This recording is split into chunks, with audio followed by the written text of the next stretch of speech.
I still remember the hollow silence of that night. My high school graduation, an evening that should have been filled with laughter, proud applause, and tears of joy, was instead a lesson in absence. I scanned the crowded auditorium, searching for familiar faces. Friends' parents hugged them, siblings waved, and yet, my own family was nowhere. No dad, no mom, no one. I had rehearsed this moment in my mind for years, imagining their proud smiles and congratulatory hugs, and instead I was met with emptiness. My stomach churned, a mix of shame and disbelief, as if the world itself had decided I wasn't worth celebrating. The text I sent to my dad that night still burns in my memory. "Did you forget I exist?" I had typed and deleted 3 times before finally sending it. It read like a plea disguised as anger, and the silence that followed was deafening. Weeks passed. Calls went unanswered, birthdays, holidays, everything. I became invisible to the people who were supposed to be my backbone. My anger simmered for years, a quiet, steady flame that no one could see but me. I buried myself in work, first in college and then in the precarious world of startups. Every rejection I faced, every investor who laughed me off because I was too young or too inexperienced, I cataloged as ammunition. I wasn't just building a company, I was constructing a monument to prove my worth to the people who had made me feel so small. When I pitched my ideas, I didn't just speak, I performed as though every word carried the weight of my entire childhood. Every success I achieved was a silent rebuke to the absence that had defined my early years. My startup began in a cramped apartment, a desk piled with papers, coffee mugs with inspirational quotes, and an almost absurd amount of determination. I had no safety net, no family support, no connections, but I had vision. The first product launch was a mess. Servers crashed, clients complained, and I cried alone in the middle of the night. But I refused to quit. Each failure became a blueprint for my next move. I hired the right people, learned to negotiate ruthlessly, and refused to let anyone tell me I wasn't capable. Slowly, painstakingly, the company grew. There was a certain poetry in watching the empire rise from my own hands, while my family remained frozen in their complacency. My dad, who had once ignored my achievements, didn't even know the scale of the world I was building. I pictured his face when he realized that the little girl he overlooked had created something monumental. That thought alone kept me awake, kept me sharp, kept me moving. Then the day came when Forbes called. The conversation was surreal. The voice on the other end, professional but tinged with excitement, informed me that my company's latest valuation had hit $92 million. $92 million. I let the number roll around in my mind, a talisman against every ignored birthday, every skipped graduation, every unreturned text. The reporter wanted quotes, photos, and a full biography. I gave them everything, careful to curate the story I wanted the world to see, the self-made, relentless, unstoppable woman who had clawed her way to the top. When the article went live, my phone exploded. Notifications from colleagues, investors, even random admirers flooded my screen. But among the sea of messages, one ping made me pause. A text from my dad. My chest tightened. I stared at it, frozen as though reading it aloud would make it real. "Saw you on Forbes. Proud of you." Pride. Just 2 words, but after years of neglect, they were like fire against ice. My fingers hovered over the keyboard. Part of me wanted to type a scathing reply, to let him feel the full weight of the years he'd missed. But another, quieter part of me, a part that had learned patience and strategy, smiled at the irony. This wasn't a moment for immediate gratification. This was a moment to craft something far more satisfying. I remembered the nights I cried alone in that apartment, wondering if I would ever be enough for the people who were supposed to love me unconditionally. I remembered the sting of every ignored milestone, the ache of watching my friends celebrated while I remained unseen. And suddenly, the answer crystallized. If they wanted recognition, if they wanted my attention, they would have to earn it. Not through a text, not through hollow words, but through the proof of the life I had built without them. The first step was subtle. I accepted a few interviews, strategically dropping anecdotes about my journey without ever mentioning my family. I didn't boast about my wealth. I boasted about my resilience, my late nights, my failures, and the people who had truly supported me. Social media buzzed with admiration, and gradually, whispers of my success reached my father through channels I controlled.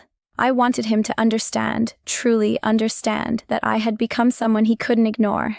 Then came the invitations, galas, tech summits, interviews with prestigious magazines, speaking engagements at universities. I accepted some, declined others, always calculating the optics. I started wearing my success like armor, but also like a mirror.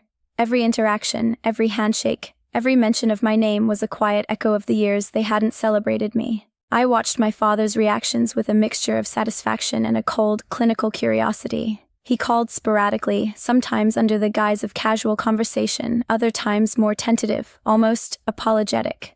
I answered selectively, never rushing, never revealing the depth of my awareness. Each text he sent, each hesitant phone call, I let simmer, allowing him to feel the distance that his absence had created. The slow, deliberate tension was intoxicating, and yet, even as I plotted, a part of me hated the manipulation. It felt cruel, but necessary. I had spent too long being the overlooked daughter, the invisible child, the one who didn't matter. Now, I was rewriting that narrative. I wasn't just reclaiming my achievements, I was reclaiming my story. It was during one of these calculated interactions that I realized something crucial.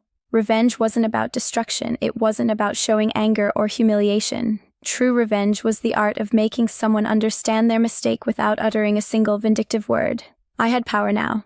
The kind of power that comes not from wealth alone, but from confidence, intelligence, and the quiet knowledge that you have outgrown the people who once diminished you. And as I sat in my office that night, overlooking the city lights, I smiled. My family had skipped my biggest moment, but I had created a lifetime of moments they couldn't touch. Every missed birthday, every ignored graduation, every hollow. I'm proud of you that arrived years too late. It all fueled me. And the best part, the payoff wasn't just that they noticed me now, the payoff would be in how they realized, too late, that they had lost the chance to shape my story. The weeks that followed were a delicate dance. I had learned early that revenge required precision, subtlety, and timing, and now, with my father texting and my mother suddenly checking in, I had an entire stage set before me. I never replied immediately. I let days pass, letting their curiosity and unease grow like slow-burning coals.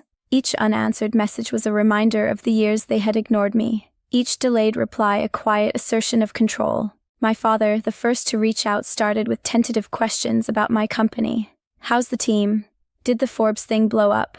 His messages were cautious, as if he were testing the waters. I responded sparingly, offering only surface-level details.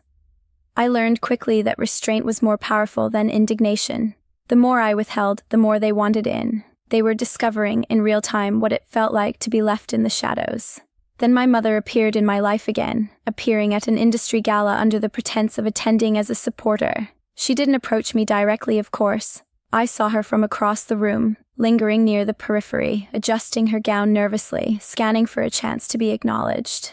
My heart pounded, not from joy, but from the visceral thrill of seeing them scramble for attention I had never given freely. "Alex," she said finally, her voice a carefully measured mix of warmth and tentative pride. I could see the effort in her eyes, the same eyes that had once ignored my milestones, but it only fueled the cold satisfaction curling in my chest. "I didn't expect to see you here," I replied, keeping my tone polite but distant. My smile was effortless, almost cinematic, but it carried the weight of unspoken years. "You've done so much," she said, hesitating. "Forbes, the company, it's incredible." I nodded, allowing her admiration to hover just out of reach. "Thank you. It's been a journey." The subtle power shift thrilled me. For years, I had been powerless in their world. Now, I held the reins.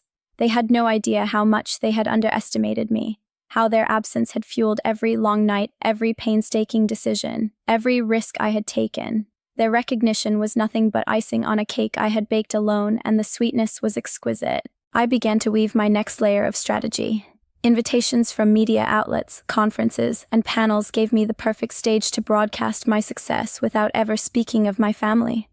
I carefully curated stories that highlighted the team I had built, the obstacles I had overcome, and the resilience that defined me. Occasionally, I'd make subtle allusions to a lonely child who had been left to navigate the world on her own, never naming names, never exposing identities. The mentions were fleeting, almost poetic, enough to prick their conscience without giving them a clear foothold. The tension escalated when my father called me directly. The first conversation was cautious, filled with polite inquiries and long pauses. My hand hovered over the phone as I listened, controlling my responses like a conductor guiding a symphony.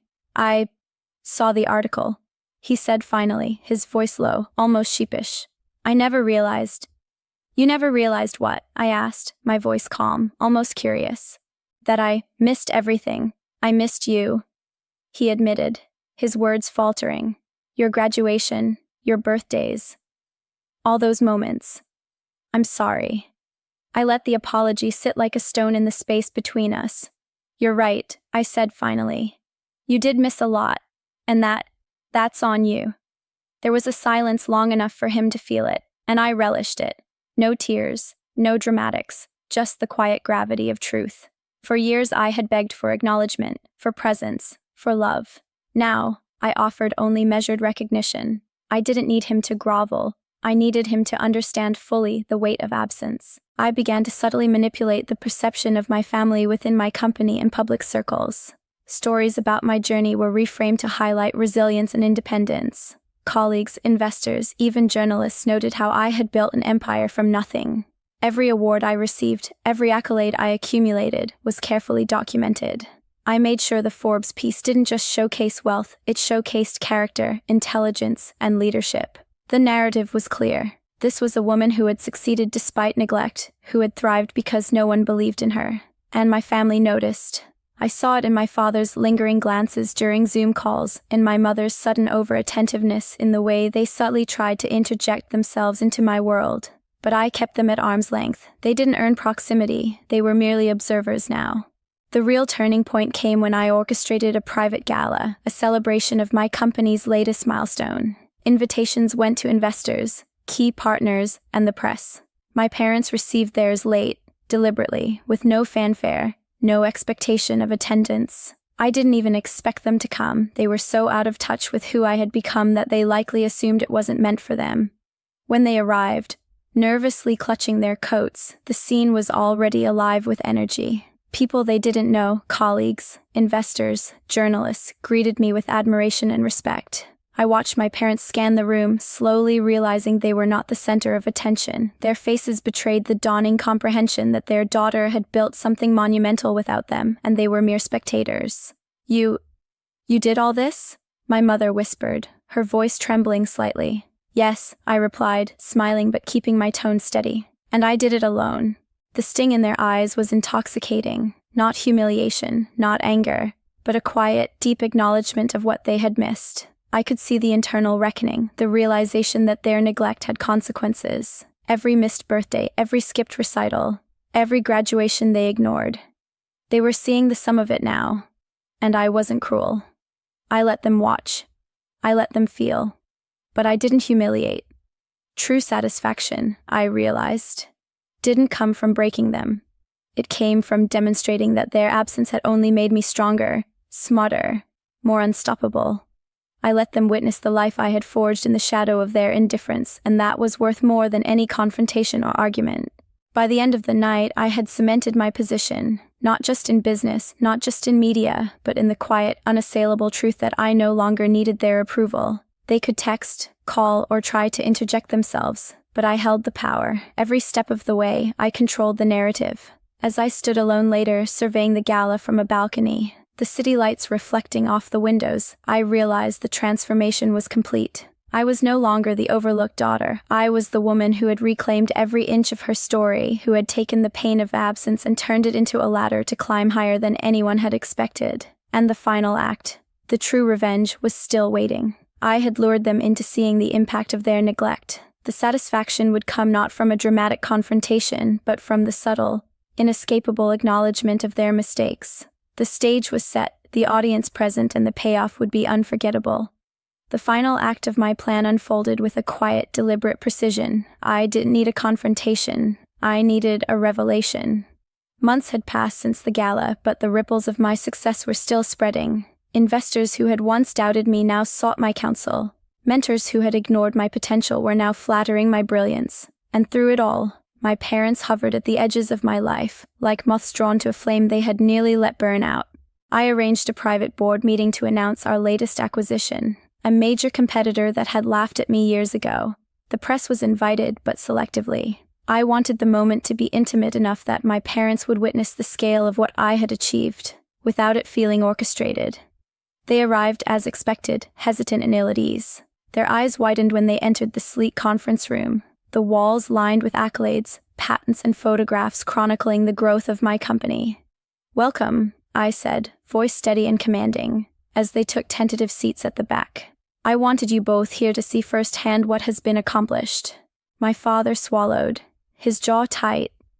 My mother's fingers fiddled nervously with her necklace. I let the silence stretch just long enough to ensure they felt the weight of every uncelebrated achievement, every ignored milestone, every moment they had missed.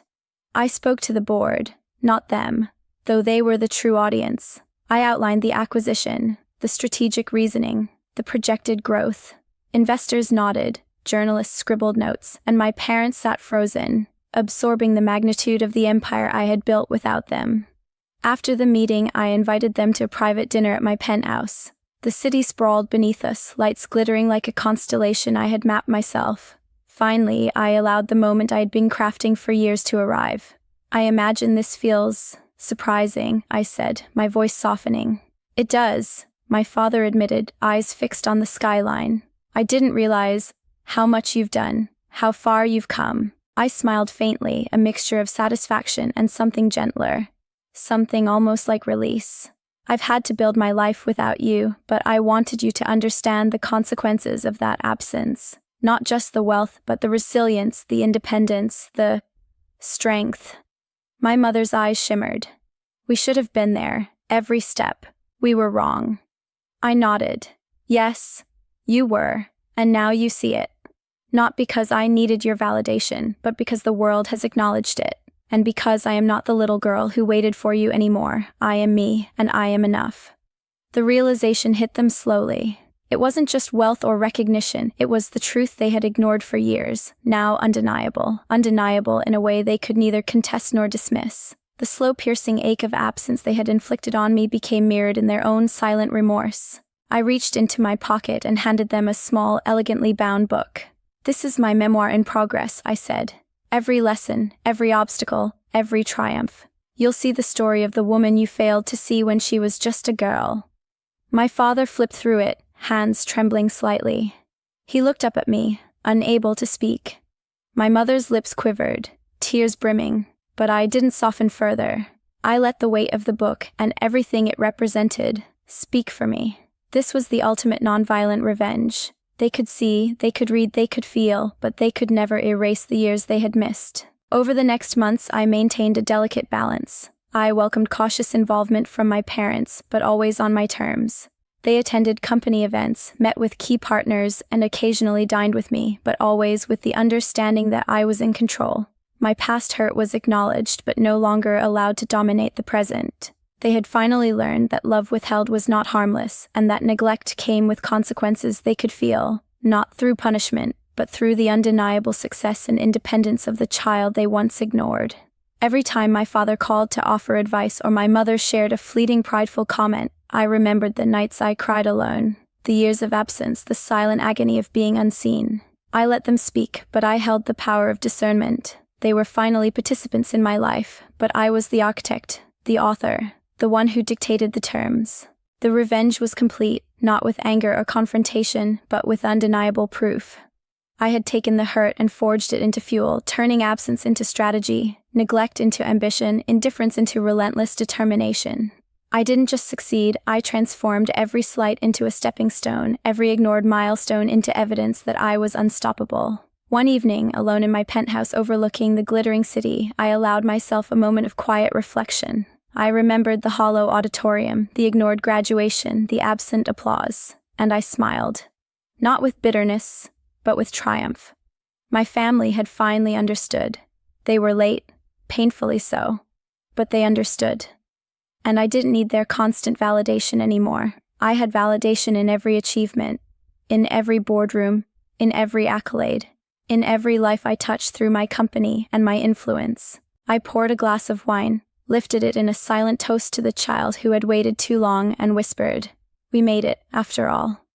The years of pain, neglect, and indifference had forged me into someone unbreakable, and as the lights of the city reflected in the glass, I knew one truth with crystal clarity. Revenge had been sweet, but freedom, acknowledgement, and control over my own narrative that was even sweeter. No more texts ignored, no more milestones skipped. I had turned absence into power, betrayal into strategy, and neglect into the most satisfying triumph imaginable. And in that moment I finally felt the quiet, radiant satisfaction of victory. One that required no drama, no humiliation, only the undeniable, unassailable truth that I had become everything they had failed to see.